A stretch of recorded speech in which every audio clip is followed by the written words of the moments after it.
Bonjour à tous, bienvenue dans l'interview. Aujourd'hui, nous recevons Philippe Van Mulder. Bonjour. Bonjour. Vous êtes secrétaire général de la FGTB Bruxelles. Journée d'action aujourd'hui dans tout le pays. Est-ce que la mobilisation est suffisante, correspond à vos attentes? Alors, on n'était plus dans un contexte de grève générale. Ouais, c'était jeudi dernier. Enfin voilà. non, la manifestation jeudi dernier, grève générale, on l'avait annulée. Voilà, on n'avait pas annulé, on l'avait postposé en se disant on doit entendre d'abord ce que le gouvernement fédéral va nous dire le 11 octobre, puisqu'il va venir avec sa déclaration de politique générale et surtout son budget pour 2017. Donc, la grève générale, elle est suspendue. Voilà, donc aujourd'hui, on était dans un autre contexte et on avait essentiellement deux types d'actions. Une action devant le siège d'ING et aussi devant le siège d'AXA qui est géographiquement juste derrière, à Marnix. Deux entreprises qui licencient. Deux entreprises qui licencient et une action alors à Wavre, une visite syndicale à la ville du Premier ministre. Ouais. Aujourd'hui, on ciblait plus le gouvernement ou les patrons? Les deux. Les deux. Mais c'est clair que devant ING, on ciblait essentiellement le licenciement inouï qui a été programmé par cette entreprise. Et à Wavre, on était plus sur la politique du gouvernement. Mais ces deux dossiers se mêlent parce que si quelqu'un perd aujourd'hui son emploi chez ING et que demain, le gouvernement fédéral annonce que désormais, les indemnités de chômage, il y aura, avant qu'on les reçoive, une enquête sur les ressources, vous voyez les télescopages que ça peut faire. Donc tout ça est lié. Un certain patronat de choc et la politique du gouvernement Michel. Alors, un des dossiers qui sont sur la table du gouvernement, donc pour cet ajustement budgétaire, on parle effectivement de faire cette enquête par rapport aux chômeurs, de voir s'ils ont, par exemple, des biens qui sont en location, qui leur donnent une ressource. Dans ce cas-là, on pourrait ajuster la location. Ça vous semble un tabou? C'est inouï, parce qu'on sort du modèle de la sécurité sociale. Vous savez quoi? La sécurité sociale, monsieur Albert Frère, on pourrait dire, quand il va chez l'ophtalmologue, il ne faut pas l'aider parce qu'il a beaucoup d'argent. Moi, je suis un chaud partisan que M. Frère puisse rentrer sa souche de l'ophtalmologue chez sa mutualité et être remboursé la même chose qu'un ouvrier ou qu'un chômeur. C'est le principe de base de la sécurité sociale. On n'est pas dans une enquête de ressources. L'enquête de ressources, on réserve ça à quel système? Au système de charité ou à des systèmes qui sont des systèmes d'assistance publique. Donc au CPS, on fait des enquêtes de ressources. Mais en matière de sécurité sociale, mais où est-on dans ce pays? On ne fait jamais d'enquête de ressources. On a cotisé et on a droit. Même si on n'en a pas vraiment besoin. Oui, mais bien sûr. Vous savez, pour revenir à M. Frère, mais j'en parle pas tous les jours, rassurez-vous, la seule partie qui me semble légitime dans sa rémunération, c'est l'indexation, par exemple. Pourquoi? Parce que c'est la même chose, c'est pour tout le monde. Alors, et la Sécu, c'est pour tout le monde. L'indexation, on évoque plusieurs pistes. Cette fois-ci, ce n'est pas simplement un saut d'index, mais c'est de toucher au mécanisme. Par exemple, on pourrait immuniser la hausse de la TVA ou revoir la durée sur laquelle on fait le calcul pour pouvoir échapper finalement aux variations temporaires d'index. Ça, c'est quelque chose de possible? Mais non, bien sûr. C'est pas un simple saut. Mais c'est pas possible non plus. Pourquoi? On doit repartir d'une espèce de truisme. Un gouvernement, qu'est-ce qu'il doit faire? Garantir le bien-être de la population. Et que fait ce gouvernement? Tous les 2 jours, il nous sort une nouvelle tuile pour la population. Donc il ne faut évidemment pas toucher une nouvelle fois à l'index. C'est pas possible, ça.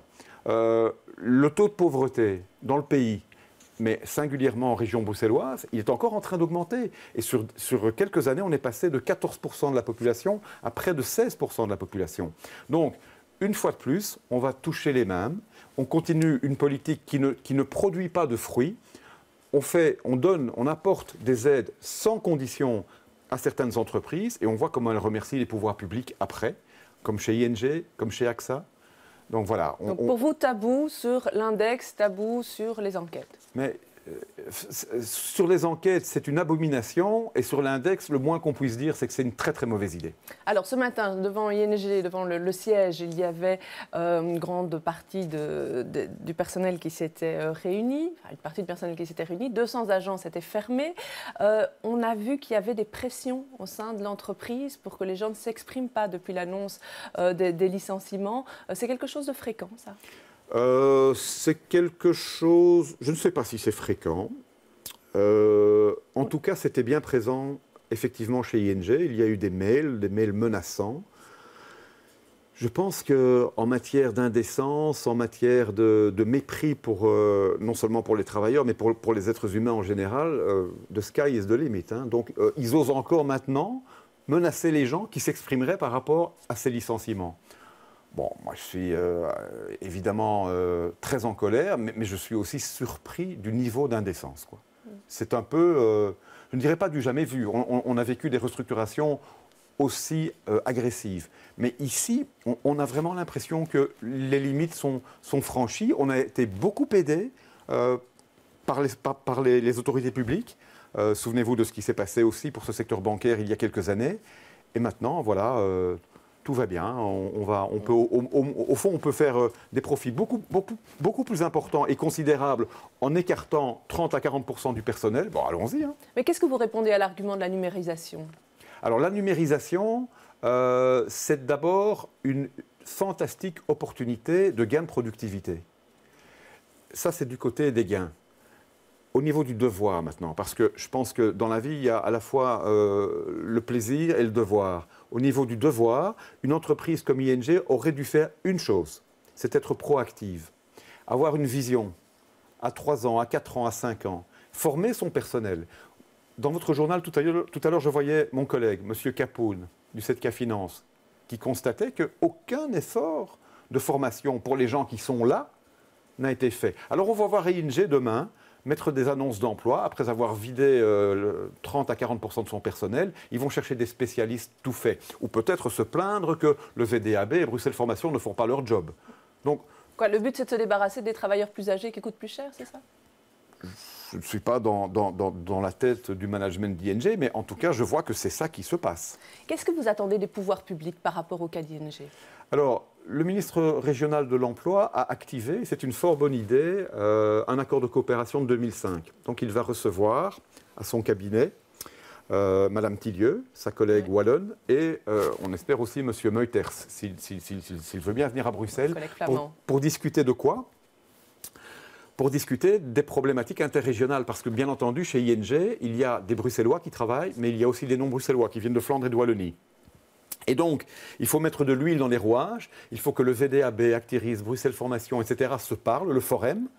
Et ça, c'est au fond la première chose que devait faire M. Gauzin. Je salue d'ailleurs sa présence, il est passé quelques minutes à titre symbolique, il n'avait pas un drapeau à la main, rassurez-vous, mais il est venu pour dire que dans ce dossier, il veut parler. Je pense que c'est ça le message, non seulement avec le management, mais aussi avec les travailleurs. Alors Didier Gauzin, justement, donc ministre bruxellois de l'Emploi, sortait quelques chiffres dans la presse hier où il disait que finalement, toutes ces restructurations, ces dernières années, quand on regarde les chiffres, ça concerne de 12 à 14% des emplois supprimés concernent des Bruxellois. Finalement, les Bruxellois sont assez épargnés. Vous êtes d'accord avec ça?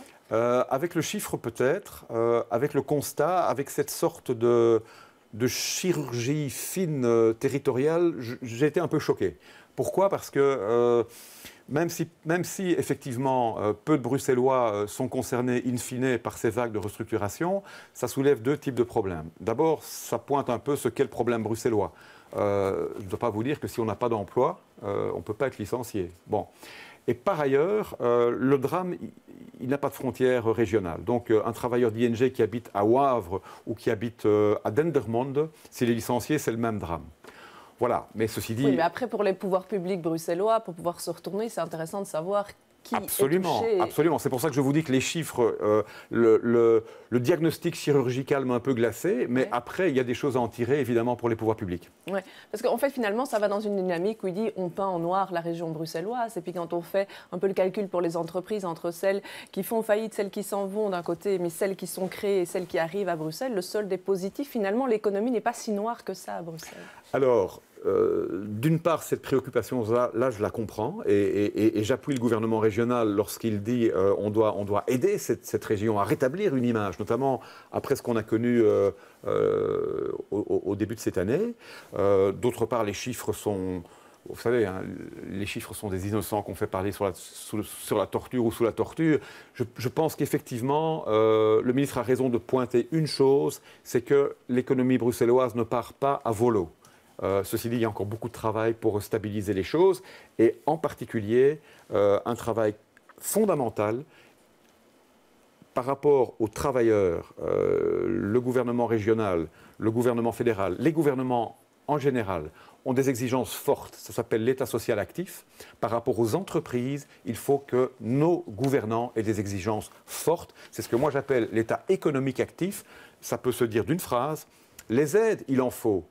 Je suis même d'accord, comme FGTB, de dire on doit intensifier les aides aux entreprises. Mais vous savez quoi? Il faut qu'elles soient toutes conditionnées. Il faut qu'elles aient toutes un but d'intérêt général et qu'on vérifie que ce but est atteint. Dans les mesures à prendre pour l'année 2016-2017, il y a eu un sommet social qui s'est réuni cette semaine. Gouvernement et Conseil économique et social ont déterminé les priorités. Pas moins de 86. C'est beaucoup, ça, de priorités. C'est beaucoup. Quelles sont celles qui sont prioritaires? Ah, mais je vais vous dire, il y en a une qui est méchamment d'actualité. C'est la résolution ou la priorité qui consiste à dire on va mettre en place, enfin, dans cette région, de vraies cellules de reconversion. Et dans l'accord que nous avons signé avec le gouvernement régional, mais aussi avec les employeurs et les classes moyennes, et les employeurs du non-marchand, donc tout le monde était vraiment là, ça s'appelle la stratégie 2025, vous le savez fort bien. Dans cet accord, on a dit, ces cellules de reconversion, on va en confier la responsabilité majeure aux organisations syndicales sectorielles. Et c'est vers ça qu'on va. On va devoir maintenant mettre à la disposition des représentants, des travailleurs d'ING, mais aussi du secteur finance dans son entier et des autres secteurs éventuellement impactés, cet instrument fondamental qui est un instrument de reconversion. Au fond, ces cellules vont pouvoir faire ce qu'ING n'a pas fait, préparer l'avenir. Ouais. Vous êtes toujours aussi content de ces sommets sociaux, de la façon dont ça fonctionne entre le gouvernement et les syndicats? On a eu un petit coup de mou, là, il y a quelques semaines. Ouais. Mais l'arbre ne doit pas cacher la forêt. Mais coup de mou sur quoi? On a eu un petit coup de mou dans l'évaluation de ce que le gouvernement était prêt à faire dans un certain nombre de dossiers en matière de réelle concertation, mobilité, fiscalité. Mais ce petit coup de mou, je dis, cet arbre-là ne doit pas cacher la forêt. On a à Bruxelles une chance, pour le moment, touchons du bois, c'est qu'on a un gouvernement qui dit et qui fait la concertation sociale. Il dit qu'il veut en faire et il le fait. Mes collègues fédéraux pur sucre, ils aimeraient bien avoir un gouvernement fédéral qui en fait autant. Mais un domaine sur lequel vous êtes inquiet peut-être, on a vu par exemple des informations qui fuitaient sur le futur PRDD, où on dit on va fermer des tunnels, on va créer plein de piétonniers. Qu'est-ce qu'il en est? Sur ce volet, sur ce dossier, deux choses. Un, lors du sommet social, on a eu l'assurance du ministre-président que le PRDD, rien n'oblige le gouvernement à faire cela, il va revenir devant les interlocuteurs sociaux dans un mécanisme qui sera pas loin de ce qu'on appelle les priorités partagées, c'est-à-dire une concertation approfondie avant que les décisions soient prises. Deux, une inquiétude. Je pense que, j'ai encore discuté lors de ce sommet social avec le ministre de la Mobilité, M. Smet. M. Smet a l'air de considérer que s'il met ce dossier avec des répercussions tellement évidentes sur le socio-économique, s'il le met en discussion avec les interlocuteurs sociaux, il n'aura plus son pouvoir comme ministre. Ce n'est pas ça les priorités partagées. Et donc pour vous, il faut qu'il y ait plus de discussions sur ces éléments. Mais je vous remercie d'être venu sur ce plateau. Je vous remercie de nous avoir suivis. Demain, dans Les Experts, les invités seront Gauthier Calomne et Mathilde Elbakri. Bon week-end à tous.